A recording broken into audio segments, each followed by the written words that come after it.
მოგესალმები დადგა სამშაბათი მე გახლავართ გიორგი დარასელია მინდა მოვიკითხო აუცილებლად უცხოეთში მყოფი ქართველი პატიმრები მინდა მოვიკითხო და ჯარისკაცები და ყველა ის ადამიანი ჩვენ მოგკითხვა საჭირო ის ბედნიერება და სიხარული მინდა გისურვოთ ხოლო დღევანდელი ჩვენი თემა გახლავთ ადამიანებს ძალიან ისე გჭირს ხოლმე თან საქართველოში მით უმეტეს რაღაცა დარჩენა წარსულში და რამდენად ხირს, რამდენად უნდა დავრჩეთ, ან წარსულიდან, ან ჩვენი შეცდომებიდან რა უნდა დავიმახსოვროთ, რა უნდა ვისწავლოთ და რა არ უნდა ვისწავლოთ. რა თქმა უნდა, აქ შეცდომებზეა საუბარი და რაღაც ტკივილზე არის საუბარი და თუ შეიძლება ამისაც მოვიწვიეთ მამა დავით თავაძე და დიდ მადლობას მოგახსენებთ მამა მობრძანების ძალიან თქვენ დიდი მადლობა პირიქით. ერთმა დაგლოცოთ, გაგაცნობთ.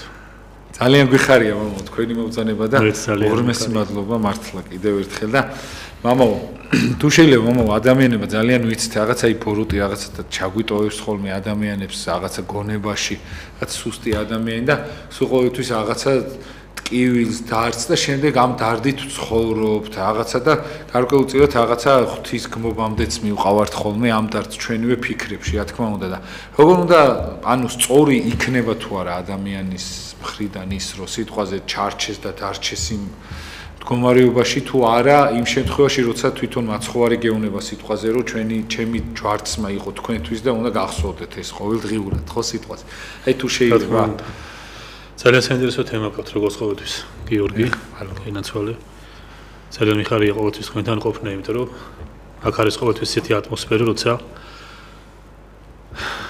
ადამიანები დაკავებული არიან ღვთის ძიებით რაც არის ყველაზე მთავარი და უმნიშვნელოვანესი სწორად თქვი შენ რომ ჩვენ გვახასიათებს ადამიანებს წარსული ტკივილით გამოწვეული და წარსული ჭირით და უბედურებით გამოწვეული მდგომარეობის გამო ასე ვთქვათ ზედმეტად ისეთ მდგომარეობაში ყოფნა რომ თითქოს აი დაღი აზის ამით ჩვენს შინაგან განწყობას, ჩვენს ადამიანობას, ჩვენს განსაკუთრებით ჩვენს სულიერებას. იმიტომ რაღაც შეგვემთხევა ცხოვრებაში, უბედურება, ჭირი და ადამიანი ვერ ივიწყებს ამას. ძალიან ხშირად. და თითქოს ჩარჩენილია ასეთ მდგომარეობაში და შენ სწორად თქვი. ღმერთზე აუგს ამბობს, დრტვინავს. თუ რატომ შემემთხვა მე ეს ფიქრობს ამას და ძალიან საცუდავია ესეთი ადამიანი. ხშირად ასეთი პიროვნებები ვარდებიან დეპრესიაში და აქვთ მელანქოლიური განწყობა, ძალიან მძიმე მდგომარეობაში არიან. ისინი არამხოლოდ საკუთარ თავს უშავებენ ამით, არამედ საზოგადოებისათვისაც საშიშნი ხდებიან, იმიტომ რომ დამეთანხმები რომ ხელმძღვანელ თანამდებობაზე ასეთი დაღდასმული პიროვნების დასმა ძალიან რთულია, ძალიან მძიმე მდგომარეობაში შეაყენებს მის ქვეშევრდომებს.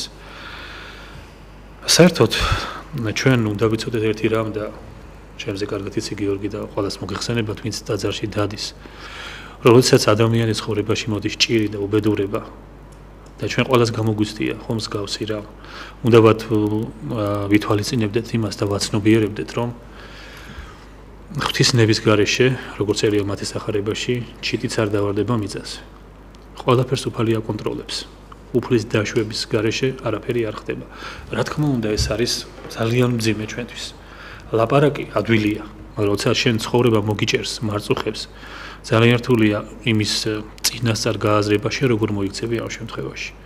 მაგრამ უმნიშვნელოვანესია, რომ გვახსოვდეს, რომ უფალი სუფევს, უფალი მეფობს, ის ვისაც ჩვენ ყველაზე მეტად ვუყვარვართ, ის ვინც ჩვენი გულისთვის მოვიდა ამ ქვეყნად და შენახსენე ჯვარცმა, ჯვარს ეცვა. ვინც ადამიანი არარსებობიდან არსებობაში შემოიყვანა. მთელი სამყარო, ყოვლიერება შემოიყვანა არსებობაში მხოლოდ და მხოლოდ სიყვარულის გამო. უფალი არის ის, ვინც მაგალითად ცოდვილ ადამიანებს ამდენი ხნის განმავლობაში უთმენს და ელოდება, რომ როდის მოიქცევიან, ისინი როდის ადგებიან სწორ გზაზე. უფალი რომ ასეთი სასტიკი იყოს, როგორც ადამიანს ხანდახან გონია იმის გამო, რომ მასზე დაეშვა ესა თუ ის ჭირი, მაშინ უფალი მოუთმენდა ამდენ ცოდვილ ადამიანს. უფალმა წინასწარ იცის ყოველივე რა თქმა უნდა და იმ ადამიანს ვინციც მოგცევა შესაძლებელია ესე წინასწარ იცის და ამიტომ უთმენს ამდენი ხანი. ამიტომ თუ უფალი ასეთი კეთილი და სათნოა, რახან ის დაუშვებს რამეს და რახან უფალი სახიერია, რასაც დაუშვებს უფალი ის თავად არის კეთილი და სახიერი. შეუძლებელია უფალმა რამე ბოროტი დაუშვას, ბოროტი ქმნას. ჩვენ მიცით ხო? მეფხისტყაოსნიდან ბოროტი მწარად შეექმნა კეთილის და შემოქმედს, უფალი კეთილის მოქმედია, უფალი ყველაფერს კეთილს უშვებს. თუნდაც ის ჩვენ გვეჩვენებოდეს მწარედ და ცუდად. ჩვენ რახან ვიცით და რახან გვეცოდინება, რომ ამგვარ განსასწელში, რომ ვართ, რაც უფალმა დაუშვა, რახან უფლის დაშვებით არის ეს განსასწელი. ამიტომ უნდა ვიცოდეთ ჩვენ ის, რომ ყოველგვარი ჭირი და ყოველგვარი განსასწელი ჩვენ გვეძლება იმისათვის უფლისაგან, რომ სხვაგვარად უფლისკენ შეიძლება არწი გაგვეხედა და სხვაგვარად უფალი ვერ გვეპოვნა. ჩვენ რომ ლაღად გვეცხოვრა, შეიძლებოდა რომ უფალი სრულიად დაგვეკარგა. აი პავლე მოციქული მაგალითად ძალიან საინტერესო რამეს ამბობს კორინთელთა მიმართების სტოლეში. ის ამბობს რომ მიეცით ეგებით არის იგი ეშმაკს სატანჯველად ადამიანზე ამბობს, რაითა სული მისი ცხონდესო. გასაგებია ხო? ეშმაკს მიეცი სატანჯველად თუ ეგებით არის ისო, რათა მისი სული ცხონდეს. ესე იგი ჭირდება გარკვეულწილად რომ ადამიანს ღვთისგან დაშვებით ზოგიერთ ადამიანს ასეთი განსასწრელი, რათა მისი სული ცხონდეს, იმიტომ რომ იონე ოქროპირი ამბობს რომ არაფერი ეუნება კაცს მასზე მოწევნული ჭირის გამო, თუ კი ახოვნად დაითმენს ამ ყოველივეს, ხო? რახან უფლისგან მაქვს ეს განსასწრელი. მე რა თქმა უნდა შევეცადო, მოვიკრიბო ეს შინაგანი დამოკიდებულება ჩემი და გამოცდილება რაც მაქვს თუნდაც სულ მცირე უფალთან მიმართებაში, არ დავკარგო იმედი, რა თქმა უნდა, არ დავკარგო სასოება, იმიტომ რომ მთელი წმინდა მამები, ქრისტიანობა მე მასწავლის, რომ სულიერი საქმე ის არის, რომ მარადის ითმენდე ჭირსა და განსასწრელსო და დავამთავრებდი გიო ჩემ პასუხს იმით, რაც შენს კითხვაში ჟღერდა, რომ თავად იესო ქრისტე მაგალითია ამისი. სულ ყრმა იყო და პატარა იესო ქრისტე, როდესაც ის ილტოდა ეგვიპტეში და გაიქცა ჰეროდეს რა. მას ხო ვარს არ შეეძლო რომ აერიდებინა თავის არის. ამით ჩვენ გვასწავლა რომ უნდა დავითმინოთ ეს განსასწრელები, უნდა დავითმინოთ ეს ჭირი. თვითონ უფალი იესო ქრისტე არ ეუბნება მოციქულებს, რომ სანამ ის დატოვებს მას და სანამ ამაღლდება, რომ აი მე წავალო და თქვენ ამის შემდეგ მრავალი ჭირი და უბედურება გექნებათო. დაგდანჯავენო, შეურაცხყოფას მოგაყენებენო, ამას გიზამბინე, ხო ეუბნება ასეთ რაღაცებს. ანუ უფალი ამით მათ რას ეუბნება, აი როგორ განმარტავს ამ საკითხს იონე ოქროპირი, რომ მე ვიცი, რომ ეს თქვენ მოგელით მომავალში. მე წინასწარ ვიცი ეს ყველაფერი. ძალმიძს დაყენებად, ანუ შემიძლია რომ ეს არ იყოს, არ გავაკეთო, მაგრამ უმჯობესია ეს თქვენთვის. და იმიტომ არ დავაყენებ ამას, რომ ეს თქვენთვის არის უმჯობესი და უკეთესი. რახან უფალი თავად სიყვარულია, მან თავად იცის რა არის ჩემთვის უკეთესი. რა თქმა უნდა, ახლა ამაზე საუბარი ძალიან ადვილია. და როცა შენ შეგემთხვევა ეს პიროვნულად ძალიან რთული, ამ დროს მოიკრიბო შენ ეს სულიერება, რომ იმ სიმაღლეზე ახვიდე, რომ განსაცდელს, თქვათ, არ მოუდრიკო და არ გაეთელვინო ადამიანი. მაგრამ ის მაინც უნდა მოახერხო, რომ აი დაღდასმული არია რომ მთელი ცხოვრება და ის მაინც უნდა მოახერხო, რომ აი წამოუდგე ამ ჭირს. იმიტომ რომ ჩვენ ვიცით, რომ ადამიანი უფალმა შექმნა არა იმისათვის, რომ კაინივი თავჩაქინდრული იაროს და მიწას უყურებდეს და მიწას მიეჯაჭვოს. არამედ ადამიანი შეიქმნა უფალმა წელში გამართული. ცხოველებით მიწას კი არ უყურებ, წელში ხარ გამართული. და ღმერთს უნდა უყურო და ღმერთს უნდა შეხედო და შენს ადამიანობასაც უნდა შეხედო. იმიტომ რომ თუ გინდა გაიგო, სინამდვილეში შენ ვინ ხარ და ვისკენ ხარ მოწოდებული, ეს არის ღმერთკაცი იესო ქრისტე, რომელმაც აამაღლა კაცობა. მასთან ერთად ზეცაში, ხო? ადამიანური ბუნება, კაცური ბუნება, კაცება აამაღლა. ამიტომ თუ კაცის დანახვა გინდა, ვინ არის და ვისკენ ხარ შენ მოწოდებული, მიწაზე არ უნდა იხედო, არ უნდა გამიწიერდე, არამედ ზეცაში შეხედო. აი პოტენციურად ესე თქმა უნდა თითოეულ ადამიანში ჩადებულია და თუ სიყვარულით და ერთგულებით და სასოებით შეებედრები ღმერთს, რომ დაგიცვას და დაგიფაროს გაბოროტებისაგან, ჭირისაგან, უბედურებისაგან, რა თქმა უნდა, უფალი ყველას უშველის. და ყველას მოულენს, თქვათ იმგვარ განცდას, რომ რაც არ უნდა მძიმე მდგომარეობაში ჩავარდეს და ჭირი ახილბინოს მას, ამ ჭირს ყოველთვის ახლავს ნუგეშენის ცემა. როგორც ამბობს ივანე ოქროპირი, ჭირი ნუგეშენის ცემის გარეშე არ არის და უფალი ყოველთვის მოგივნეს მის საპირწონედ დიდ ნუგეშს. დიახ, მადლობა მამო. თუ შეიძლება მამო, რა უნდა დავივიწყოთ და რა აუცილებლად არ უნდა დავივიწყოთ, იმიტომ რომ ხშირ შემთხვევაში ადამიანი ხა ისეთ სუსტია, რომ რაც ახსოვს ხოლმე თავისი სიბოროტე იქნება თუ რამე ცუდი გადახდა, ხო თავს აუცილებლად არ არსებობს ისეთი ძლიერი ადამიანი, რომ საბოლოოდ ამან ძალიან დიდი ბზარი არ დაადოს ადამიანს და შეიძლება უარის აი რაღაც გააბოროტოს და ასე შემდეგ და აი ბოროტი სულ ახსენებს ხოლმე. ამ დროს მე მეორე შემთხვევა არის, რომ რაღაც ცოდვა არის, რომელიც უნდა გახსოვდეს, რომ არ უნდა ჩაიდინო, მაგრამ ის ცოდვაც ეხა ღმერთი თვითონ გეუბნება, რომ მეო დავივიწყეო, შენი ცოდვებიო რა და შენ უნდა ანუ შენ უნდა ჩვენ უნდა გვახსოვდეს თუ არა, იმიტომ რომ ეხა მათ ხო? ეხა ცოდვაც სიტყვაზე აი ზოგს მაგალითად აი რაღაცა ჩაუდენია როდისღაც და პირიქით ანუ გამოუკეთებიეს ადამიანი ამ ცოდვას, იმიტომ რომ სულ თელი ცხოვრება ახსოვს რა მწარე იყო ის და რომ არ ჩაიდინოს ეს მომენტი. ზოგი პირიქით იქ ჩარჩენილა და ძალიან ცუდად გაუტარებია ეს ყველაფერი. აი როგორ უნდა იმასქანს მამო, არა მარტო ცოდვაც, ისედაც აი ცუდი რამე თუ გადახდა ადამიანს. ხო, გასაგებია, გიორგი რაც ვკითხე, ესე იგი ჩვენ როცა ახსარებას ვაბარებთ და მონაწილეობას ვიღებთ ამ სინანული საიდუმლოში და მთელი გურით აღვიარებთ უფლის წინაშე ცოდვებს ამ დროს, რა თქმა უნდა გვწამდეს, ბოლომდე გაცნობიერებელი უნდა გქონდეს ის, რომ უფალს ძალუც და შეუძლია ჩვენ გვაპატიოს ყველაფერი, რასაც გულწრფელად მოვინანიებთ. ამ გულწრფელ სინანულს, რა თქმა უნდა ახდეს საქმე. ანუ სინანული მარტო სიტყვით კი არა, რომ ჩამონათვალე ცოდვებისა უფალო ეს ჩავიდინე კი არა. ახლა რატომ გეუბნები ამას, იცი კარგად მინდა რომ გასაგებად გამოვთქვა. ჩვენ ხანდახან ახსარებას რომ ვაბარებთ ასე. იცი რა მამაო, მე ვარ ადამიანი, ზოგადად ასე წარმომიდგენია ჩემი თავი და მივდივარ ჩემი ცხოვრების გზაზე და აი რაღაცა ამ ხნის განმავლობაში თითქოს ცოდვებს ჩავდივარ, მაგრამ მას როგორ აღვიქვა, ვიცი, ჩემს ჩადენილ ცოდვებს, რომ რაღაცა ბოროტი ასე ვთქვათ, მებრძვის, იმის ბრალია, ასე ვთქვათ, ხო? მებრძვის და ესა ვთქვათ, ლოცვა მინდა და მებრძვის და არ ლოცულობ, რა ქნა ბოროტი მებრძვის. ან თუნდაც ვთქვათ, ამ პირდაპირ გაგებით ცოდვებში ჩავდივარ, მაგრამ ეს ცოდვები როგორც ტალახი ისე მეკრება გზაზე, ვთქვათ, მეცხება რაღაცა ეს ბოროტი და რომ წარმოიდგინო, რომ აი რაღაც ესეთი მივდივარ ცხოვრების გზაზე, ხან მომეცხო ერთი ბოროტება, მეორე ცოდვა, მესამე ცოდვა, მომეკრა ტალახზე, ხან ფეხზე, ხან ტანსაცმელზე, აი ეს რომ წარმოიდგინო სახეობრივად და მე ვიცი რომ არის ეკლესია, ვთქვათ, და მივდივარ და ვეუბნები იმას მამაოს, მოძღვარს, მამას, ხო და არა მამაოს, რომ აი მე ვიტყვი ამას ნომინალურად ახსარებაში ამ ცოდვებს შენ გადამაფარე პოლარს და მეპატიება, ხო?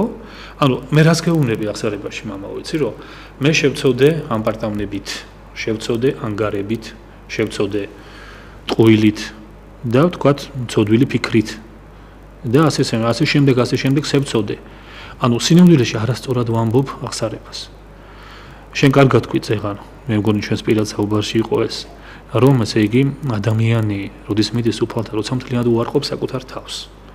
ხო, შემომიდექი მე უფალი როცა გეუბნება, იმას კი არ გეუბნება, ცოდვები მოინანიე და წამომყვები ვარა, მთლიანად უნდა უარყო საკუთარი თავიო, თუ გინდა ჩემთან შემოდგომაო, ხო, შენ სწორად აღნიშნე და აი მაგავარ მეც, რომ ჩვენ ახსარება უნდა ვთქვათ ასე, რომ შევწოდე ამპარტავნებით კი არა, ამპარტავანი ვარ. შევწოდე, ვთქვათ, მრუშობაზე ფიქრით კი არა, მრუში ვარ. შევწოდე ტყუილით კი არა, მატყუარა ვარ, მე ვარ ასეთი. და როდესაც ამდენი ცოდვა ჩამიდენია და გეუბნები ვარ, გარდა ამისა უნდა რა თქმა უნდა მქონდეს უეჭველი რწმენა იმისი, რომ უფალი იმდენად კეთილია და იმდენად სახიერია, მე რაც არ უნდა მძიმე ცოდვა ჩავედინო, თუ გამოვიღებ ნაყოფს ღირს სინანულისას, აუცილებლად მიპატიება. მაგრამ არიან სამწუხაროდ ადამიანები, რომლებიც დღეს ფიქრობენ, რომ არიან მძიმე ცოდვებში, ეშმაკის სრული გავლენის ქვეშ, დასნეულები, დაზიანებული ფსიქიკის მქონე ადამიანები, რომლებიც ფიქრობენ, რომ აი ვერ პატიობენ საკუთარ თავს, ისევ და ისევ ამპარტავნების გამო თუნდაც ამ ცოდვას. იუდას მსგავს მდგომარეობაში არის, რომელმაც თავის მიერ ჩადენილ ცოდვასაც კი ამპარტავნებით შეხედა. და ვერ პატიობენ საკუთარ თავს და თითქოს აი ღმერთი გამოყავთ ისეთი სუსტი, რომ მას არ შეუძლია თითქოს მაპატიოს ეს საშინელი ცოდვა მასვე ამ ადამიანს და მუდმივად აქვს ამ საკუთარის მიერ ჩადენილი ცოდვის შეგრძნება. მე ტანჯავს ეს განწყობა ადამიანს, ეშმაკი მუდმივად აფიქრებინოს, რომ ღმერთი შემოს არ გაპატიებს, აზრი არ აქვს. ეშმაკს ხო ორი გზა აქვს ჩვენ წარსაწმედად. ერთი გეუბნება, რომ ეს არაფერი არ გიპატიება და ვერ გადარჩები. მეორე ისა ხმა ჩაგძახის, რომ მე რა კაცო იცხოვრე როგორც გინდა და ღმერთი მაინც გაპატიებს, რომ ღმერთი სახლიერია. ორივე დამკუპველია, ხო? და ამას გაპატიებს გეუბნება და მე არ გაპატიებს. ხო, და ჩაიდენ უკვე. აი ამიტომ ეს მდგომარეობა რა თქმა უნდა ჩვენ თუ გულწრფელად ვთქვით ახსარებაში, ცოდვა, ხო? რა თქმა უნდა მე იმ ცოდვაზე აღარ უნდა ვიფიქროთ. მხოლოდ მივენდოთ უფალს და ეს სულიერი ასპარეზობა, რომელიც ამ ახსარების ჩაბარების შემდეგ უმართებს თითოეულ ჩვენთაგანს, ხო, რა თქმა უნდა შევძლოთ რამენად რომ ნაყოფი გამოვიღოთ ღირსის სინანულისა და ეს რა თქმა უნდა აღარ უნდა გავიხსენო და აღარ უნდა დაგტანჯოს თქვათ იმად რომ ღმერთმა იქნება არ მაპატიოს და რამე შეიძლება რა თქმა უნდა ეშმაკისგანაა და ბოროტისგანაა მაგრამ არის ესეთი მომენტები როცა ადამიანმა თქვენ კარგად წარმოთქვით როცა იცის დაცემით გამოწვეული და წუმპში ყოფნით გამოწვეული სიმყრალე და როცა ახსოვს თუ ისა რა არის რა მძიმეა იმ ცოდვაში ყოფნა რა თქმა უნდა ეს კარგია და კეთილი მისი სულისათვის რომ არ ავიწყდება თუნდაც ის მდგომარეობა რა მდგომარეობაშიც იყო რა მდგომარეობიდან აღმოიყვანა უფალმა ხო რა თქმა უნდა ამის დავიწყება არ შეიძლება და ყოველთვის მადლობდეს უფალს რომ რა მდგომარეობიდან გამოიყვანა როგორი უმცირესი მსხვერპლის ფასად იმიტომ რომ ჩვენ ხანდახან გონია რომ ვარ საშინელი ცოდნები და ვარც კიდეც უფალს მხოლოდ ის უნდა ჩვენგან რომ უფალო მე ვხედავ რა ნაგავიც ვარ მაგრამ არ მინდა რომ ასეთი ვიყო და შემეწიე იმ წუთას გადმოდის მადლი და უიმე უფალმა რამდენი მაპატია როგორც წერია საყარებაში ვისაც მეტი ემართა თავისი მთავრეს ის მეტად და აპატია თავარმა ის მეტად ეყვარებაო ჩვენ ყველანი მუდმივად ასე მდგომარეობაში ვართ რაღაცა მცირე ნაყოფს გამოვიღებთ სინანულისა და ღმერთი რა თქმა უნდა გარდამოავლეს ჩვენზე დიდ სიკეთეს და დიდ სიყვარულს მაგრამ მაინც მადლობ შენ უფალს და გახსოვს ის ამხელა ჭირიდან გამოიყვანა უფალმა და ამისთვის მადლობ უფალს და ეს რა თქმა უნდა ძალიან კეთილია შენთვის რომ არ ივიწყებ თქვათ იმ სამსახურს და იმ სიყვარულის გამოვლინებას რაც უფალმა შენ ცხოვრებაში გააკეთა ეს რა თქმა უნდა გახსოვდეს მაგრამ ის აი ავადმყოფური დამოკიდებულება რომ იცი რა მე უფალი არ მაპატიებს იმდენად დიდი ცოდვილი ვარ მე რომ მე ჩემი ხსნა აღარ შეიძლება ეს რა თქმა უნდა ეშმაკისგან და ბოროტისგანაა ეს რა თქმა უნდა დაივიწყოს ადამიანმა და მუდმივად აი არ შეიძლება გაღიზიანება საკუთარი ფსიქიკის იმით რომ ისე შენ არ არაობა ხარ და შენი შენდობა არ ხდება და უფალი თითქოს იმდენად არ არის ესეთი მოწყალე რომელსაც არ შეიძლება წარმოადგენ უფლისთვის ხო აი და მე სად შემიძლია ვილოცო მაგალითად და მე უფალს არ ვაწუხებ ჩემი ლოცვი და არის რაღაც ესეთი მსგავსი ძალიან ხიბლის და ამპარტავნების რაღაცა საოცარი ნარევი ზოგი თანამდებობით ამპარტავნებაა და ზოგი პირდაპირ არის რაღაცა ბოროტის გავლენა და ეშმაკის გავლენა აშკარად. დიახ, ძალიან დიდი მადლობა, მამო. რამდენად უნდა დაივიწყო კიდე აი შემდეგში თუ შეიძლება, მამო, აი ის მდგომარეობა სიტყვაზე, არა მარტო ცოდვის, არამედ აი არის ხოლმე მომენტები, რომ ადამიანები რაღაც სხვა მდგომარეობაში იყვნენ, უცბად მე სხვანი გახდნენ და აი ყველაფერს წარსულს იმას ივიწყებენ და გარშემოყოფები ძალიან აწყენებიან ხო ხშირად ხდება ეს ადამიანის ცხოვრებაში, რომ რაღაცა იცვლება, ხო ადამიანი. აი რამდენად უნდა დაივიწყო აი სიტყვაზე აი თუ იყავი სიტყვაზე რაღაცა გაჭირვებაში რაღაცა ეხლა რო გაქვს აი ეს ამდენად უნდა გახსოვდეს თუ არ უნდა გახსოვდეს აი ალბათ თქვენთვის ბევრი ადამიანისაც ნაცნობი იქნება ეს ზოგადად ადამიანობის ტესტია რასაც შენ ახლა მეუბნები ნამდვილად კაცობის ადამიანობის ქრისტიანობის რომ როდესაც იყავი ადამიანი ჩვეულებრივი ადამიანი და ცხოვრობდი ასე თქვათ გაჭირვებით და მე ხდება ისე რომ რაღაც მეტი იცვლება შენი მდგომარეობა თუნდაც მატერიალურად დაწინაურდები ხომ რა თქმა უნდა ამ დროს ძალიან ბევრი ადამიანის სული ვერ უძლებს ამას ხდება ამპარტავანი ზემოდან უყურებს მე თავის თანამოძმეს ეს სამწუხაროდ ამის ფაქტები ძალიან ხშირია და ეს არის ყველგან ჩვენს გარშემო და ეს რა თქმა უნდა ნიშნავს იმას რომ ამ ადამიანმა საერთოდ არის ის რა არის სიყვარული რა არის თამდავლობა რა არის ქრისტიანობა ეს ყველაფერი მაგონებს იმას რაც წერია ფსალმუნებში რომ ვიხილე უღმრთოი უფრო ის აღმატებული სეცათასაო და აღარ იყო ანუ შეიძლება რაღაცა მომენტში მოხდეს წუთიერი ამაღლება შენი მაგრამ რა თქმა უნდა ღვთის დაშვები ხდება ეს ყველაფერი რომ სხვებისათვის ეს იყოს ცხადი თუნდაც და მასწავლებელი რომ აი ხედავ ადამიანს არ ამოელის რომელიც თქვა დაივიწყებს იმ ძველ სიტუაციას ძველ ძმებს ძველ მეგობრებს ძველ გაჭირვებას რომ ამ ყველაფერს ივიწყებს ადამიანი ივიწყებს აბსოლუტურად იმას კი არ აკეთებს რომ აი მიეცა რაღაც ჩვენ ვიცით წმინდა მომებისგან რომ იმიტომ მოგვეცემა ჩვენ სიმდიდრე რათა ეს ღარიბებს გაუნაწილოთ იმიტომ გვეძლევა ეს სიმდიდრე რათა ამ სიმდიდრით სამოთხე ვიყიდოთ სამოთხეს ვერ იყიდი თუ შენ არ გაუნაწილე და არ მიეცი ყველაფერი იმას ვისაც ეს ჭირდება და ვისაც ეს შენ მოგეცა მაგრამ ხდება ესე სამწუხაროდ ძალიან ცუდია ეს რომ ადამიანები ივიწყებენ ნამდვილ სიყვარულს, ივიწყებენ ნამდვილ მეგობრობას, ადამიანობას პირველ რიგში და ძალიან შეუფერებელ მდგომარეობაში არიან. ფაქტობრივად ადამიანის სახეს კარგავენ და ძალიან მძიმე მდგომარეობაში არიან. რა თქმა უნდა, ასეთი ადამიანებიც, ისევე როგორც ყველა ადამიანი უყვარს ღმერთს, და ზოგადად ასეთი ადამიანების ცხოვრებაში მე მრავლად არის განსაცდელები, რომ იქნებ ამ განსაცდელის და ჭირის გამო რაღაცა მოხდეს ამ ადამიანის ცხოვრებაში გადატრიალება ისეთი, რომ ისინი თქვა მოეგონ გონს და კვლავ უფალს შეხედონ და უფალს მიხედონ. მაგრამ თუ მაგალითად გაგრძელდა მათი ასეთი მდგომარეობა და გაკერპება მოხდა მსგავს სიტუაციაში, რომ მათ მთლიანად დაივიწყეს თავიანთი წარსული. თუ როგორ უჭირდათ, რა დღეში იყო, რა მდგომარეობაში იყვნენ და ამ დროს ერთი ადამიანიც კი რომელიც მათ დახმარებია, აი იმ ადამიანს ასკს წილად უნდა მიუძღა ეს ყოველივე, თუ ესეთი ყველაფერი დაავსდათ ეს სიკეთე თავისი თანამოძმე და ეს ყველაფერი და მათ გონიათ რომ აი მსგავს სიტუაციაში არიან როგორც არის სახარებაში აღწერილი რომ ერთმა ადამიანმა რომ შეაგროვა თავისი სიმდიდრე და აჰა ვიშვებდე და ვილხენდეო და გადავიდე ფეხი ფეხზე და უფალი მასევნებაში უბედურო დღესვე მივიღებ მე შენგან შენს სულს და ვის დარჩება რა თქმა უნდა ეს ყველაფერი ეს არის ტესტი ადამიანობისა ქრისტიანობისა სამწუხაროდ ამ ტესტს ძალიან ბევრი ადამიანი ვერ აბარებს და ამიტომაც არის რომ ფართოა ის გზა რომელსაც ადამიანები მიყავს წარწყმედისაკენ და ძალიან ვიწროა ის გზა რომელსაც ადამიანი მიყავს ჭეშმარიტებისაკენ და უფლისაკენ. ძალიან დიდი მადლობა მამო. აი ადამიანის ცხოვრებაში და ბევრი ადამიანის ცხოვრებაში ძალიან ბევრი გაჭირვება და ძალიან ბევრი ცუდი რამ ხდება თუნდაც ცოდვის სახით იდენენ და ასე შემდეგ ხო? აი მამო რა უნდა უყოს აი ამ ყველაფერმა ამ ადამიანს?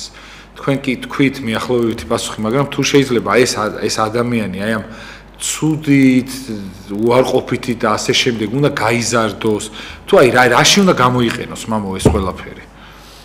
ხო. ჭირი და უბედურება თავზე მოწევი. აი რაც აი ზოგის გარდაიცვლება ვიღაცა ეხლა როგორ შეიძლება დაივიწყო ეს, ვერ დაივიწყებ, მაგრამ ნუ ისიც არ უნდა ქნა რომ მასთან ერთად გარდაიცვალო, ხო შენ, იმიტომ რომ ღმერთ შეჭირდები, ხო? იმისათვის რომ იმას ღმერთმა შენთან ერთად მიხედოს, ხო? და ისინი აი ჩვენთან როგორ იცით სამწუხაროდ აი მინდა რომ ჭირის უფლებსაც აქედან რაღაცა თხოვო და მიმართო, აი მოუკვდებათ ვიღაცა და მასთან ერთად თვითონაც კვდებიან. და იმას კი არ ფიქრობენ რომ სხვისთვისაც არიან საჭიროები. კვდებიან იმასთან ერთად არ შეიძლება თვითონ იმიცვალებულისთვისაც რო არიან საჭიროები, ხო?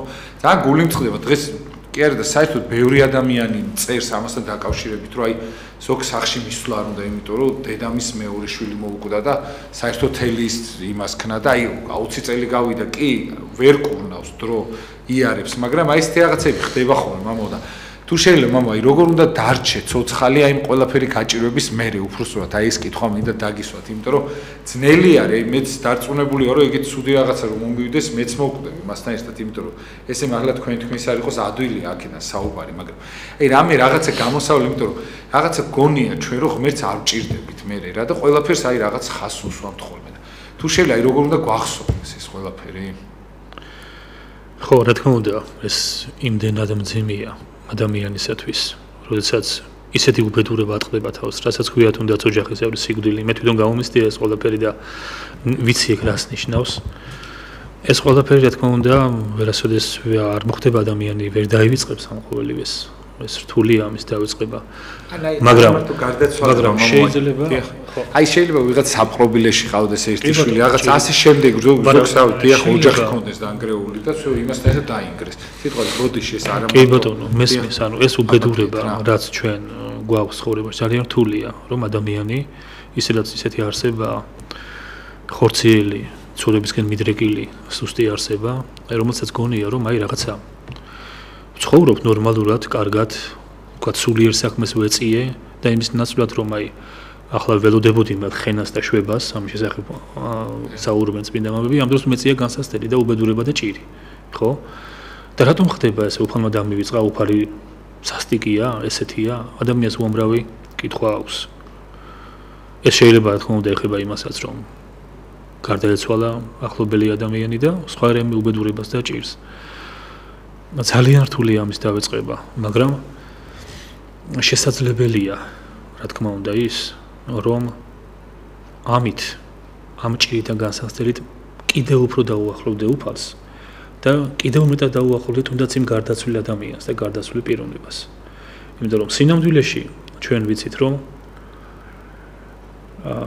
აი მაგალითად ჩვენ გვიყვარს ადამიანი, რომელიც გარდაიცვალა და ჩვენთვის უმნიშვნელოვანესია. ჯერ გარდაცვლილზე ვიტყვით და მე შენაც მითხარეს ხვებსაც. მაგრამ ღმერთს ჩვენზე მეტად უყვარს, ხო ასეთი ადამიანი. აი ჩვენ ვიცით მაგალითად, როდესაც ვინმეს რაიმე ხორციელი პრობლემა შეექმნება, ავადმყოფობს, მაგალითად, კვდება, აი ხორცი უკვდება, ხო? ვისგან და რისგან მოდის რამნიშნულობა აქვს ბოროტისგან მოდის თუ თანამოძმისგან მოდის თუ ვისგან მოდის ეს ბოროტება როცა ადამიანს რაიმე ევნება თქვათ ვინმე ფიზიკურ შეურაცხყოფას მიაყენებს ძიმე მდგომარეობაში ჩააგდებს წემს ხო ჩვენ ვიცით ასეთი სახარებიდან რომ ნუ გეშინიათ მათიო ვინც ხორცს კლავსო გეშინიათ მათი ვიცაც სულის მოკლა შეუძლიათო იმიტომ რომ ჩვენ ვიცით უფლისგან როგორც წეგან თქვი რომ ეს ყველაფერი რაც არის ჩვენზე მოწევნადი ეს უფალმა იცის წინასწარ რაც მოვა ჩვენზე და ამ გვეუბნება მით უფალი რომ ძალმიც დაყენებად მაგრამ უმჯობესისა თქვენისათვის არა დავაყენებ მე თქვი წეგან და მინდა გავიმეორო ძალმიც დაყენებად მაგრამ უმჯობესისა თქვენისათვის არა დავაყენებ იმიტომ რომ ეს განსაცდელები და ეს ჭირი და უბედურება თუ ამას რწმენით შეხედავ გზრდის და უფრო მიყავ ხარ უფალთან იმიტომ რომ როცა უფალი ხედავს რომ ჩვენ ადამიანები ცხოვრობთ ისე ჩვენი ლოცვა-ლოცვას არ გავს ჩვენი აღსარებას არ გავს ელემენტურად ვერ ვინანიებთ ცოდვებს იმის გამო რომ ვერ ხედავთ საკუთარ თავში ცოდვებს უფალს სხვა გზა არ რჩება რომ მოგივლინოს ის განსაცდელი და ის ჭირი და უბედურება რასაც თუ შეხედავ რწმენით ისე უფალთან მიგიყვანს იმიტომ რომ განსაცდელი არის ერთ-ერთი ყველაზე საუკეთესო საშუალება იმისი რომ თუნდაც გულით ილოცო მთელი გულით ილოცო ამიტომ ის ჭირი და ეს უბედურება რა ჩვენ გვეძლევა როგორც თქვით თუ ადამიანი ახოვნად დაითმენს ამ ყოველივეს არანაირი ზიანი მას არ მიადგება ამის გამო ეს გამორიცხულია მაგრამ არის რა თქმა უნდა ასეთი მომენტები ხო ადამიანის ცხოვრებაში როდესაც ადამიანს თითქოს არ შეუძლია სულიერი ძალა აკლია ამისათვის თეორიულად იცის ეს ყოველივე აი მივიდა მაგალითად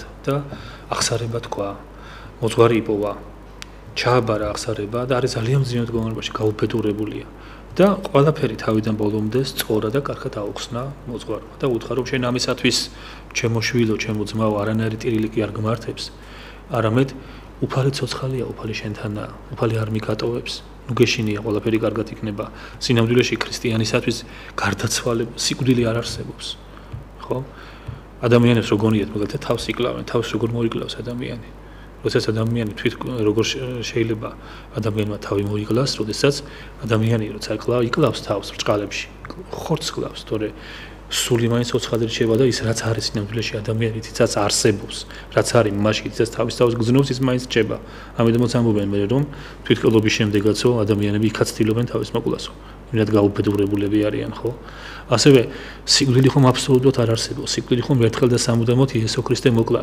ჯვარზე მაგრამ შენ ეს თეორიულად გესმის ყველაფერი სულიერად არ აქვს იმის განსა და ღმერთთან არ აქვს ღმერთთან ურთიერთობის არანაირი გამოცდილება ამიტომ ეთანხმები რა თქმა უნდა მოძღვარს რომელიც შენ ამას გიხსნის ყველაფერს გამშვიდებს წუთიერი სიმშვიდე შემოდის სახარებას კითხულობ ლოცვებს კითხულობ და რაღაცნაირად თითქოს მშვიდდები მაგრამ არ აქვს მაინც ამის ძალა მით უმეტეს ახალმოსული ხარ შეიძლება დაზარში და არანაირი ურთიერთობა არ აქვს და გამოცდილება უფალთან ურთიერთობისა ხო ამიტომ გამოსავალი ჩემი აზრით არის ის რომ რამენაირად ადამიანმა მოახერხოს რომ ამ ქვეყნად უფალი იესო ქრისტე ეძებოს და იპოვოს რომ უთხრას რომ უფალო იესო ქრისტე აი მე მითხრა მალონმა მამაო რომ აი შენ გმართებს რწმენა ცოცხალი რწმენა და დაჯერება უხილავისა ამიტომაც მაპოვნინე უფალო შენი თავი და მასწავლე როგორ მოვიდე შენთან და როგორ გიპოვო როგორ გიწამო როგორ იგზნო ჩემმა გულმა შენი შეხება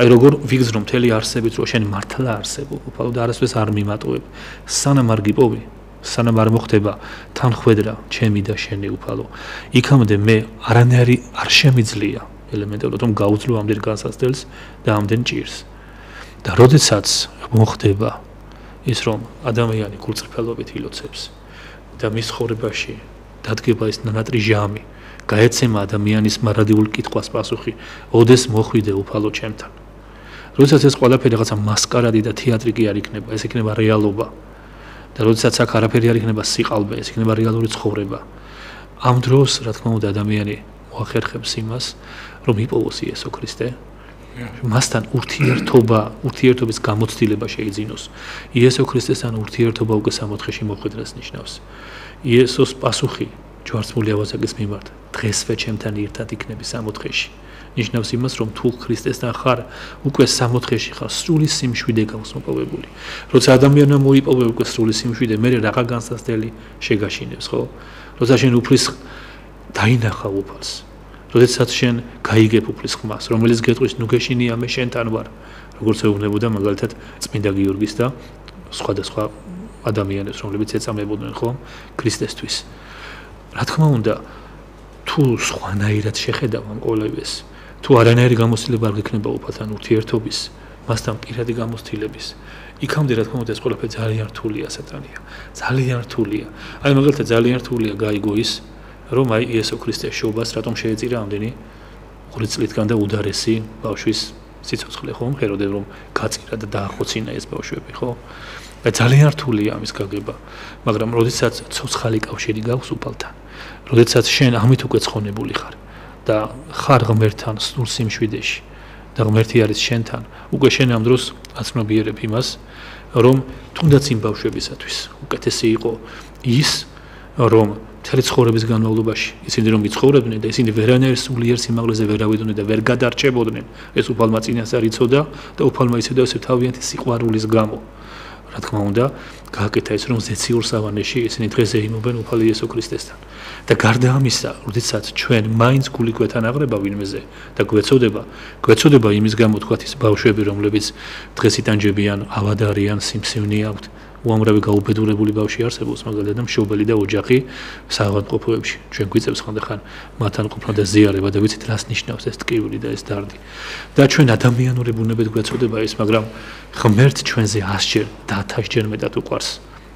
ეს ადამიანები, ეს ბავშვები და დამერწმუნეთ, რომ აი ჩვენ ვგონია, რომ უფალი უშვებს რომ მათ ტკიოდეს, თუნდაც და ისინი განიცდიდნენ იმ ყველაფერს, რაც ჩვენ ვერ აგვიდანია, რახან უფალი ჩვენზე 100-ჯერ მეტად სახიერია და მილიონჯერ და სიტყვებით ვერ წამოვთქვა იმდენჯერ სახიერია ღმერთი ყველა ადამიანს ყოველთვის შეუმსუბუქებს მასეთ მდგომარეობაში ტკივილსაც და განსასწრელსაც და ღმერთი ყველას ყოველთვის ხელს დააფარებს, იმიტომ რომ ეს არის სახიერი. ეს ჩვენ ვართ ადამიანები, რომელსაც შეგვიძლია ეს გავწიროთ ერთმანეთი, თორემ ღმერთი ამ ყველაფერს აკეთებს იმისათვის, რომ ეს არის ჩვენთვის გაკვეთილი და სასწავლებელი და მასწავლებელი. აი როგორ შეიძლება მაგალითად პატარა ბავშვი თავისი ოჯახისთვის, თავისი ნათესავებისთვის, თავის საგვარეულისათვის იქცეს მოწამედ და იმის გამო რომ ის ბავშვი არის ასეთი მდგომარეობაში, მთელი ოჯახი მოიქცეს და საგვარეულო და უამრავ ცოდვებს ააწდინოს თავისი ოჯახის წევრები. ხო, ეს არის დიდი საიდუმლოა, ამასაც თქმა უნდა ჩვენ ვერ მიხვდებით, მაგრამ ჩვენ ვიცით და დარწმუნებული ვართ და რწმენით ვიღებთ იმას, რომ უფალი არის სიყვარული. უფალი სახიერია და უფალი ყოველთვის ყველას განსაკუთრებით მაშინ უდგას გვერდში, როცა მას ძალიან უჭირს და არ დაუშვებს უფალი იმას, რომ მეტკინოს და გაუჭირდეს მით უმეტეს იმას, ვისაც არ ძალუძს ამ ტკივილის დატევა. და იოანე ოქროპირის სიტყვებით თქვით, რომ ყოველ განსასწრელს აუცილებლად ახლავს ნუგეშის ცემა. არ არსებობს განსასწრელი ნუგეშის ცემის გარეშე და არც რხინი არსებობს, მაგალითად, უჭიროთ.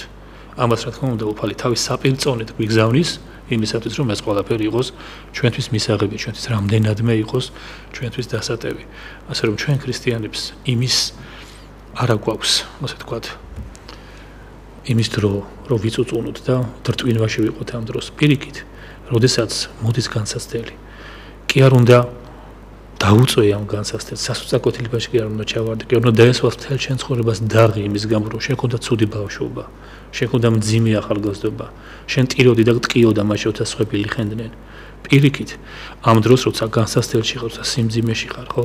ამ დროს მოუხმო უნდა უფალს, ფეხზე უნდა დადგე, რაც მეტად გიჭირს, მით უფრო მეტად უნდა თხოვ უფალს შველა და ეს აუცილებლად ამოგიყვანს, აუცილებლად გადაგარჩენს და მე შენ თვითონ ეტყვი უფალს დიდ მადლობას იმის გამო, რა განსასწრელების გეწვია, როდესაც უფლის ნებით და უფლის წყალობით მოხდება და დადგება ის დრო, რომლის იმედი ჩვენ ყველას გვაქვს. თუ უფალმა ინება, თუ უფალმა დაუშვა თავისი სახიერებით, რომ ჩვენ სამოთხეში მოხვდებით, ყველაზე მეტად თურმე მაშინ გამგვიკვირდება ის, თურმე უფალი იესო ქრისტეს როგორ ყვარები ვართ.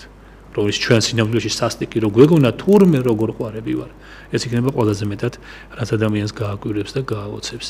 რა თქმა უნდა, ჩვენ არავის არ აგვაქვს იმის პრეტენზია, რომ ჩვენ იმხელა სულიერები ვართ, რომ ასე მდგომარეობაში ვართ უკვე, მაგრამ ზუსტად ერთმანეთი გვჭირდება ამისათვის, რომ ერთმანეთს ხელი ჩავჭიდოთ, ერთმანეთს თვალებში ჩავხედოთ, ერთმანეთს გულებში ჩავხედოთ, ერთმანეთის გულებში ვიპოვოთ ქრისტე, ერთმანეთი გავაძლიეროთ რამენაირად, რომ აი ყოველგვარ განსაცდელს გავცდეთ, გადავცდეთ. ჭირი, ვარამი უბედურება, სარწმუნოებით, სასუებით და სიყვარულით გადავიდანოთ. სხვა დღეს ქართველებს, რა თქმა უნდა, არაფერი არ გადაგვარჩენს, იმიტომ რომ ყოველთვის ესეა. დაიბადა იესო ქრისტე მაცხოვარი, თავად იწვნია განსაცდელები. რომ სულიერ საქმეთა წესი არის ეს და ყოფილა ეს, გინდა არ გინდა ასია, რომ ადამიანმა მუდმივად დაითმინო განსაცდელები და ბრძოლანი და თან იცი, რომ აუცილებლად მოყვება ნუგეში. როგორც პატრიარქი ჩვენ ხშირად გმოძღვრავს, ყველა გოლგოთას აუცილებლად მოყვება აღდგომა და ამაღლება. ყველა ღამე აუცილებლად გათენდება, ხო? ამიტომაც ის გადაგვჩენია, რომ უფალს ვევედროთ, მხოლოდ და მხოლოდ ვევედროთ უფალს, რომ მოგცეთ დიდი სიყვარული და ჭირთათმენის უნარი და ჭირსაშიგან გამაგრება და არავითარ შემთხვევაში სასოწარკვეთილება. ჭირმა უფრო უნდა გაამაგროს ხო ადამიანი, მამა, ხო? დიდგან ასე იყო ქართველებს, უდიდგან ჭირი უფრო შეადუღაბებდა. კიდე მაგათაც ხილი და განცხრომა. ჩვენ საკუთარ თავზეც არ მოგვიდგენია, ხო? როდესაც რაღაც ცხოვრობდა, არაფერი არ გაკლია, ვერ ლოცულობ თითქოს მთელი გულით. აბა ერთი რაღაცა განსაცდელსინა შედგები, იმ წუთას შენი ლოცვა ცოტათი მაინც ლოცვას ემსგავსება, იმიტომ რომ აი შინაგანად უკვე მობილიზებული ხდები.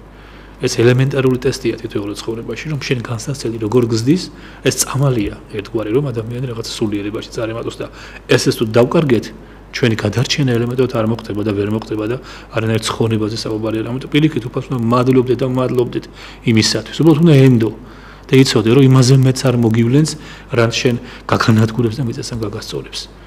რა თქმა უნდა, ამას კიდევ ერთხელ რომ დიდი ძალა ჭირდება, დიდი სულიერი ენერგია ჭირდება, მაგრამ თითოეული იმ ადამიანს მინდა მივმართო, რომელიც ხედავს განსაცდელში ყოფ ძმას, იმ ძმას, რომელსაც არ აქვს სულიერი ძალა, რომ ამ განსაცდელს ელემენტარულად გაუმკლავდეს, თუნდაც გონებრივად, თუნდაც პასუხი გასცეს იმ კითხვებს, რომ რატომ არის ასე მდგომარეობაში, ხო? აი, ჩემო ძმებო და დებო, იქნებ მოახერხოთ, რომ ამ ადამიანებთან მიხვიდეთ და აუხსნათ ეს ყველაფერი, რომ ეს სინამდვილეში უფლის სიყვარულია. იმ ადამიანებისადმი მიმართული და არა უფლის სისასტიკე და თუ ამას მოახერხებთ და ერთ ადამიანს, რა თქმა უნდა, მოახერხებთ, რომ სიმშვიდე მოუტანოთ, არასოდეს უფალი თქვენ სიმშვიდეს არ მოგაკლებთ და უამრავი ცოდვა იქნება დაფარული. მერტმა დაგლოცოთ და გაგაძლიეროთ. ადგო, მამა, თუ უნდა არსებობდეს საერთოდ, მე რა ვიცი, მე ცოტა სხვანაირად უყურებ იმას, ანუ სხვა თემაზე ვლაპარაკობ და იმას, რომ სიტყვაზე ადამიანის ცხოვრებაში სიტყვაზე წარსული არსებობდეს თვითონ თავისივე პირად ცხოვრებაში, იმიტომ რომ წარსული მაინც ამ ქვეყნიდან რო წავალ, შეიძლება დავარქვათ ამ ქვეყანას, რომ ამ ქვეყანაში ვიყავი და მადლობა ღმერთო ესეთი ლამაზი მომავლისათვის თუ მოხვდებით სასუფეველში, ხო? და ღმერთს შევხვდებით, წარსული იყოს ეს ცხოვრება, ხო? იმიტომ რომ სულ ყველა ადამიანი რაღაც აი ჩაიციკლავს და იმით ცხოვრობს, აი რაღაცა 5-7 წლისას რაღაცა მოუვიდა და აი ამის იქით აღარა აქვს სიტყვაზე, ანუ 20 წლისას, ან 30 წლისას და რაღაცა მაინც ამ ქვეყნა წარსული მამაო ისე იმდენად არ უნდა არსებობს, ეხლა მე არ დიდი მასშტაბებთან, უბრალოდ პირად ცხოვრებაში ადამიანის, ხო? მაინც აი ამ ქვეყნად ესე რა ვიცი, ვფიქრობ ჩემთვის რა ვიცი, აი იმას ვფიქრობ, რომ მაინც აი მომავლისთვის მზადება ამ ქვეყნად ყოფნა და არა წარსულში ქექვა, ხო? შენ ცხოვრებაში რა თქმა უნდა, ხა ისტორიის დავიწყებას არ ვამბობ, ხო? აი მამა, თუ შეიძლება მამა იმასთან დაკავშირებით რა სიტყვით თქვენ? რა თქმა უნდა, თქვენ კითხვაში თქვენი პასუხიც იყო ფაქტობრივად ჩანდა, რომ ძალიან სწორად უყურებთ ამ მოვლენას, იმიტომ რომ ეს არის სრული რაღაც დემორალიზება ადამიანისა, რომელიც მხოლოდ ხედავს მის წარსულს და მისი წარსული არ არის ნათელი, ბნერით არის მოსული. კარგი, არავის არ ახსოვს მამა, რა, ნორმალურ ადამიანებს მაინც ტკივილი ახსოვთ, იმიტომ რომ ადამიანებს ტკივათ, ეხა სხვა ადამიანიან ცხოვრებაში რაღაცა ბევრი ტკეს და ეს მომენტი და კარგი, ეხა მაინც ისეთი მომენტი არის, რომ ბევრი არ ხდება ამ წუთის ოფელში რა მართლა რაღაცნაირად ბოროტსა ზედად გასო რაღაცნაირად და კარგი რო არ ხდება ხო ამ ცუდი ცხოვრობენ ან რო იბოღმებიან ან ესე დღეში რო არიან მეწოდებიან უბრალოდ აი რაში კარგავენ იმას უ სიტყვაზე დღეს უნდა ილოცოს და მაგის მაგერად ფიქრობს 18 წლის ვიღაცამ რო რაღაცა დაუშავა და ის შეხვდება და როდის მოკლას აი ამაზე ფიქრობენ ხო სიტყვაზე ვამბობ ხო აი ეს მომენტი მომავ თუ შეიძლება ეს ბოროტის მიგების სურვილი რა თქმა უნდა დამღუპველია რა თქმა უნდა წარსულში ჩაციკლის ჩარჩენის სურვილი დამღუპველია ეს არის სიბნელე რომელსაც მოიცავს ადამიანის სული და ვერასოდეს ვერ გამოვა ამ სიბნელიდან სანამ ქრისტეს არ იპოვი სანამ ქრისტე არ განანათლებს მის დავნილებულ სულს, სანამ აღსერების მადლით და ზიარების მადლით არ გამოვა ამ მდგომარეობიდან. მაგრამ რა თქმა უნდა, როდესაც ადამიანები მსგავს სიტუაციაში არიან, ისინი არ ფიქრობენ უკვე ქრისტეზე, აღარ ფიქრობენ ნათლობაზე, აღარც აღსარებაზე, სულიერი ესე იგი ადამიანი, რომელიც არის მშვენიერი, ძნელად წარმოისახავს რაიმე სულიერს, როგორც არის ნათქვამი. ანუ ხორციელებისგან მიდრეკილი და მშვენიერებისგან მიდრეკილი ადამიანი ვერ გაიგებს ვერავითარ შემთხვევაში, შენ რომ წაუხსნა და დაელაპარაკო, იმას ძალიან რთულია, რომ ადამიანმა გაიგოს რა არის სულიერება, რა არის ამ დროს ქრისტეს ნათელი. იმიტომ რომ მისთვის, როგორც აწერია სახარებაში, ნათელი ბნელია თქვენს და ბნელი იგი რაოდენმეო, ისეთ მძიმე მდგომარეობაში არიან. მაგრამ ჩვენი ამოსავალი მაინც არის იქეთ, რომ რახან უფალს წამს ადამიანის. ჩვენ ვიცით ეს სიტყვები ანტონ სუროჟელის, არა მარტო ადამიანს წამს ღმერთის, არამედ ღმერთსაც წამს ადამიანის. რახან ღმერთმა ადამიანი არარსებობიდან შემოიყვანა არსებობაში და წამს მისი და ჯერა რომ პოტენციურად ადამიანში ყოველთვის დევს უნარი ფეხზე დადგომისა და წამოდგომისა, რა თქმა უნდა, ჩვენ იმედი არ უნდა წარვიკვეთოთ, იმედი არ უნდა დავკარგოთ. რომ თითოეული ადამიანის გულის კართან მივა და დააკაკუნებს და შეეცდება რომ გაუღოს ადამიანმა გულის კარი. ყოველთვის ხდება ეს. რაც არ უნდა მძიმე მდგომარეობაში იყოს ადამიანი, დავნელებული გონება ჰქონდეს, რაც არ უნდა გაბოროტებული იყოს ამის გამო. მე ვიცნობ ადამიანებს, რომელთაც სახლი არ აქვთ, კარი არ აქვთ, მაგრამ გაბოროტებული არ არიან და ნათელი გონებით დადიან. ბედნიერები არიან იმით, რომ სხვებს აბედნიერებენ. ბედნიერები არიან იმით, რომ სიკეთეს ჩადიან. ამ ადამიანებს არაფერი არ აქვთ. ვიდრე ვიცნობ ასეთ ადამიანებს და ასეთი ადამიანები სამწუხაროდ ბევრი არ არიან, მაგრამ რომ არიან, ეს არის ჩვენი მაგალითი. და აი ასე მდგომარეობაში რო არის ადამიანი ესე დაბეჭავებული, დაკნინებული, დაბნელებული, მაგრამ მაინც არსებობს, რა თქმა უნდა, იმის შანსი, რომ უფალი თითოეული ადამიანის გულის კართან მივიდეს და გაუღოს, რაც არ უნდა გაბოროტებული იყოს ეს კაცი, რაც არ უნდა თქვას, რომ მე ცხოვრებაში კარგი არ მინახავს და იმის გამო გაუბოროტდი, რომ ყველა ფეხის ნაბიჯზე ხედავდით სულს ბავშვობიდან მოყოლებული, ცემა იქნებოდა, შეურაცხყოფა იქნებოდა, თუ რაც იქნებოდა, მე კეთილი არ მინახავს. მე როდესაც ვარდისფერი სათვალე მეკეთა და შემოვედი ამ ცხოვრებაში, როცა ქუჩაში გამოვედი და მომამცირეს და მომიწია საკუთარი თავის დამკვიდრებისათვის ბრძოლა, როცა რეალურ ცხოვრებაში მეცხოვრა და ამით იმართლებენ თავს, რომ ამის გამო გავაკეთე მე ის, რომ გავბოროტდი და დავშორდი ეკლესიას და სიბნელეში ვარ და ღმერთთან არ წავედი. და იმის თავდაბლობა არ მიყორო აღსარება მეთქვა და ღმერთი მომეძებნა, აი თითოეული ადამიანს მინდა მაინც მივმართო, რომ ჩაიხედონ საკუთარ გულში, ღმერთი აუცილებლად დატოვებდა მათ გულში იმ მეხსიერებას, რომ ძალიან ხშირად მივიდა უფალი მასთან, დაუკაკუნა, კაცის სახით მივიდა, ქალის სახით, ბავშვის სახით, მოხუცის სახით, თუ ვისი სახით ამას მნიშვნელობა არ აქვს და ძალიან კარგად ახსოვთ მათ, უბრალოდ წააფარეს თავიანთ მეხსიერებას, მიწა მიაყარეს. ის უფალს არ დაუტოვებია ასეთი ადამიანები, უბრალოდ მათ უფალს ყოველ მოსვლაზე, ყოველ ჯერზე უარი უთხრეს და ეს იმათ ძალიან კარგად ახსოვთ. უფალი არასოდეს არავის არ მიატოვებდა სიბნელეში. ეს არის ყოველად გამორიცხული. იმიტომ რომ უფალი მენად კეთილია. ერთი ადამიანი რომ არსებულიყო დედამიწაზე, იმისთვის ჩამოვიდა და იმისთვის განკაცდებოდა და ვინმეს უფალი მიატოვებს ასე მდგომარეობაში, თვითონ არ წამოდგა ფეხზე, თვითონ არ მიიახლა უფალს, თვითონ არ გაუღო გულის კარები. იმის გამო რომ დაბნელებული და ვნებებისგან იყო მოსული და ამჯობინა უფალს ხორციელი და მშვენიერი მდგომარეობა. იმიტომ ჩავარდა ასე მდგომარეობაში. მესმის, რა თქმა უნდა, რომ ეს ძალიან მძიმეა ამ სიბნელეში ყოფნა, მაგრამ ყოველთვის გვეძლება შანსი და შეუძლებელია უხერხემლო შანსი არ მოგცეს ფეხზე წარმოდგომისა. ყოველთვის მით უმეტეს თუ ადამიანი სიცოცხლეში ტოვებს ადამიანს და ამ ქვეყნად ტოვებს, ესე იგი ყოველთვის აქვს ამ ადამიანს შანსი რომ ფეხზე წამოდგეს. ეს დღეს იქნება, ხვალ იქნება, თუ ზე იქნება ჩვენი გასაკეთებელია, ამიტომ იმ ადამიანებს მივმართავ, რომლებიც არიან მსგავს სიტუაციაში, რომ მიაფურთხონ იშმალს და ერთი სიტყვა იესო ახსენონ, რომელსაც შეუძლია რომ ყოველგვარი ბოროტება ეს იყოს დასაწყისი იმის, რომ ყოველგვარი ბოროტება, სასოწარკვეთილება, ყველაფერი მოშორდება მათ და დაიწყება მათი ახალი ცხოვრება ქრისტეში. ბიოლოგიური ცხოველური არსებობიდან დაიწყება მათი ნამდვილ ცხოვრებაში შესვლა. ეს არც ისე რთულია და არსებობენ ადამიანები, უამრავი ადამიანი არსებობს, რომელსაც ეს შეძლეს და გააკეთეს და ჩვენ მოძმებოდა დებო, ჩვენც უნდა შეძლოთ, რომ ეს ყველაფერი გავაკეთოთ. ძალიან დიდი მადლობა მომო. აი თუ შეიძლება მომო რამე ისეთ იმას ხერხს თუ ასწავლეთ ან აი ლოცვა ან რამე თუ არსებობს იმისა რომ აი ადამიანი რო იტანჯება აი ამ ფიქრებით ხო ეხა ზოგი ციხეში ზოგი იმაში რომ აი მათ როგორ შეეშვან ამ ფიქრებს იმიტომ რომ ერთი წუთი დარჩა ბოლო სამწუხარო და აი ეს ფიქრები თავიდან როგორ ამოიგნოს ზოგ შეიძლება ვიღაცა რაღაცა მანქანა დაარტყა ვიღაცას და ეს ახსოვს სულ და სულ ახსენდება და რაღაცა ასე შემდეგ. არის ეს მომენტი რა, შეიძლება ნამუსის ამბავიც არ ვიცი რა. აი როგორ შეიძლება აი ამას გაიქცე, იმიტომ რომ ბორუტი უმახვილებს ამაზე ყურადღებას და ძალიან ბევრ ადამიანს აწვალებს, ვიცი ძალიან ბევრ ქრისტიანს და როგორ შეიძლება მამა ეს დავიწყებას მისცენ ეს თავისი წარსულის რაღაც ცუდი ისინი აქვე. რა თქმა უნდა, ისევ და ისევ ადამიანმა უნდა გააცნობიეროს, რომ ისაც უნდა ცოდვილი იყოს, რაც უნდა მძიმე მდგომარეობაში იყოს და ნებსით უნებლიეთ მას კონდეს ჩადენილი უმძიმესი ანაშაული და უმძიმესი ცოდვა, ღმერთის მოწყალებაზე და ღმერთის სიკეთეზე დიდი ცოდვა არ არსებობს. ღმერთს განუზომლად უყვარს თითოეული ადამიანი და იმდენად უყვარს, რომ ყოველთვის მზად არის მისთვის კიდევ ერთხელ ჯვარს ეცვას. ამიტომაც ღმერთის სიყვარული ახლა ჩვენ ადამიანს განუზომელი ერთ-ერთ რამეს უფალი ჩვენ გვევედრება და გვეუბნება რომ შენ კი არ დადგები ფელზე, მე დაგაყენებ. შენ უბრალოდ ის მითხარი, უბრალოდ ის გააცნობიერე რომ მე არ შემიძლია ფელზე დადგომა უფალო, მაგრამ შენ დამაყენე. რაც შეუძლებელია ჩემთვის ადამიანისთვის, ის შესაძლებელია შენთვის. შენთვის მომინდვია. ანუ ჩვენ იმ ბრძოლაში ვართ, რომ ჩვენი მხედართმთავარი და წინამძღოლი უფალი იესო ქრისტეა, რომელიც ფაქტობრივად ჩვენ მოგებულ ბრძოლაში შემოვედით.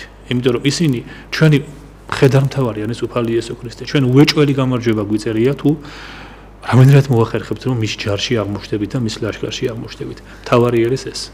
დიახ, ძალიან დიდი მადლობა მობრძანებისათვის და რა ვიცი, აი ულამაზესი ეთერი გამოვიდა და რა ვიცი, ბევრი ადამიანი წვალობს სამწუხაროდ ჩვენთანაც აი ეს როგორი მომენტი ან გახსოვს რაღაცა, ან ისე ერთობიან რომ საერთოდ არაფერი არ ახსოვს და მე ვფიქრობ რომ იმ გართობას ისევ ჯობია რომ კიდე რაღაც ახსოვდეთ რა, ამ წარსული რაღაც კარგიც ხდებოდა ალბათ წარსულში ხა ის სულ რაღაცა მომავალში ცუდი ხდება ხოლმე და ამის გამო ალბათ რავი ღმერთმა საუკეთესო კიდე ის ვარიანტი დაგვიტოვა რომ იქნებ გახსოვს. ძალიან დიდ მადლობას მოგახსენებთ მობრძანებისათვის. ჩემთვის ყოველთვის აი სამაგალითო და საყვარელი სტუმარი იბრძანდები და ადამიანი და დამოწვრილი მამაო, უღრმესი მადლობა მამაო და იქით სამშაბათს საღამოს 9:00-ს დაგიმრუდებით, ჩემი სტუმარი გახდათ მამა დავით თავაძე, მე გახდით გიორგი დარასელია, კარგად ბრძანდებოდეთ დროებით.